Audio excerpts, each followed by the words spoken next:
Students used Twitter, the news media and a courthouse rally to pressure lawmakers for gun control after a deadly shooting at a Florida high school.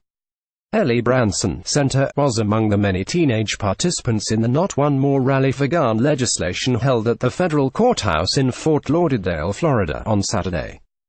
Credit Saul Martinez for the New York Times. Fort Lauderdale, Fla. They shouted into a microphone until their voices became hoarse. They waved handmade signs. They chanted. And sometimes, in the middle of it all, they choked up. At the federal courthouse here on Saturday, students, including many of the very people who had to endure the trauma of a shooting on campus, continued to speak out about guns. Since Wednesday, when a gunman killed 14 students and 3 staff members at Marjory Stoneman Douglas High School in Parkland, Fla. The youthful voices have resonated where those of longtime politicians have largely fallen flat.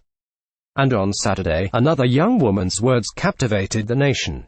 Speaking publicly at the rally, Emma González, a senior, pledged that her school would be the site of the nation's last mass shooting.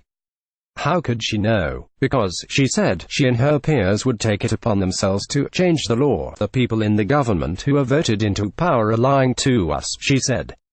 And as kids seem to be the only ones who notice and are prepared to call BS. They say that tougher gun laws do not decrease gun violence. We call BS, she continued as a chorus of supporters echoed her. They say a good guy with a gun stops a bad guy with a gun. We call BS. They say guns are just tools like knives and are as dangerous as cars. We call BS. They say that no laws could have been able to prevent the hundreds of senseless tragedies that have occurred. We call BS. That as kids don't know what we're talking about, that we're too young to understand how the government works. We call BS. She wiped her eyes aggressively. Then, she urged the people in the crowd to register to vote and to give their elected officials a piece of your mind. Just hours later, one video of the speech had been viewed more than 100,000 times.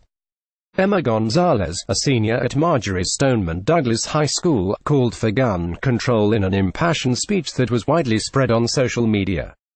Credit Jonathan Drake, Reuters. In a telephone interview early Sunday, Ms.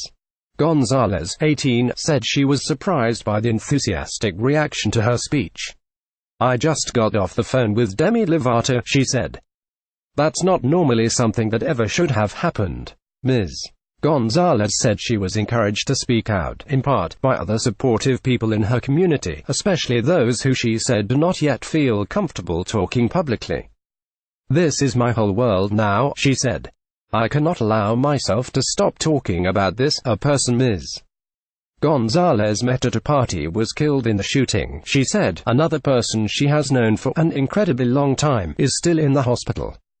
Everybody needs to understand how we feel and what we went through, because if they don't, they're not going to be able to understand why we're fighting for what we're fighting for. Ms.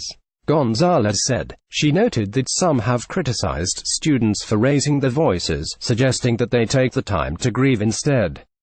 This is the way I have to grieve, Ms. González said. I have to make sure that everybody knows that this isn't something that is allowed to happen. Here are the voices of some other students who, like Ms. González, have spoken out in recent days. While David Hogg, 17, and dozens of his Stoneman Douglas classmates were hiding in the dark in the school chef's office, he interviewed them on camera about the views on gun policy. Mr. Hogg, a senior and the student news director, later told the New York Times that lawmakers must make schools safer. We need to do something, he said. We need to get out there and be politically active. Congress needs to get over the political bias with each other and work toward saving children's lives. Referring to politicians, Mr. Hogg told CNN, we're children. You guys are the adults. Just hours after 17 people were killed in a mass shooting at the high school in Parkland, Fla. Students turned to social media to advocate for more gun control. Published on Feb. 16, 2018. Hours after the mass shooting, surviving students turned to social media to discuss gun control. They addressed the prevalence of such attacks and why someone with a mental illness can buy a gun. Guns give these disgusting people the ability to kill other human beings. Carly Noval, a 17-year-old senior who is an editor for the school's quarterly magazine, wrote on Twitter. This is about guns. In a video interview with The Times, Ms.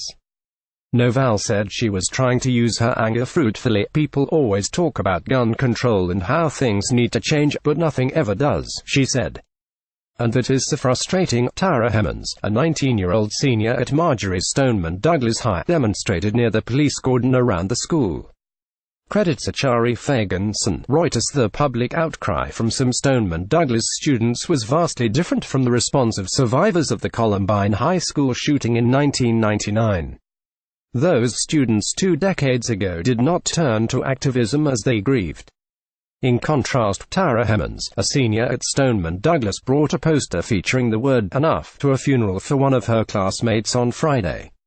She said she also wanted to deliver a message to President Trump. "I want our politicians to stop thinking about money and start thinking about all these lives we had lost," she said. "I want to talk with him about changing these laws." Among those who attended Saturday's rally was Daniela Palacios, 16, a sophomore at another Broward County high school, Cypress Bay. "This was her first protest," she said, and she stood with her mother, a tiny gold cross on a chain around her neck. Returning to school after the shooting at Stoneman Douglas had been difficult, she explained, and she said she was there to call for a ban on firearms like the semi-automatic AR-15 rifle used by the gunman. "Wherever you bump into someone, there is the fear that they're the next shooter," she said, "and every bell is a gunshot. I feel like some change is going to come of this," she went on, her voice barely audible amid the roar of the crowd. "I feel hopeful." Ellie Branson at the Not One More rally to support gun legislation held at the federal courthouse in Fort Lauderdale, Florida. Credit Saul Martinez for the New York Times. When the protest ended, a group of teenagers stayed behind, chanting and hugging, and chanting again.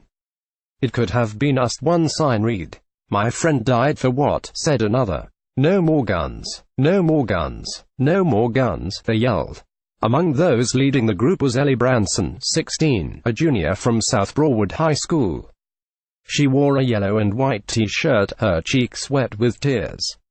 When the protest finally ended, she texted a reporter. "Can you include the names of the victims?" she asked. "The names are more important than mine," Julia Turquoise reported from Fort Lauderdale, Florida, and Matt Stevens and Jason M. Bailey from New York. Jack Begg contributed research.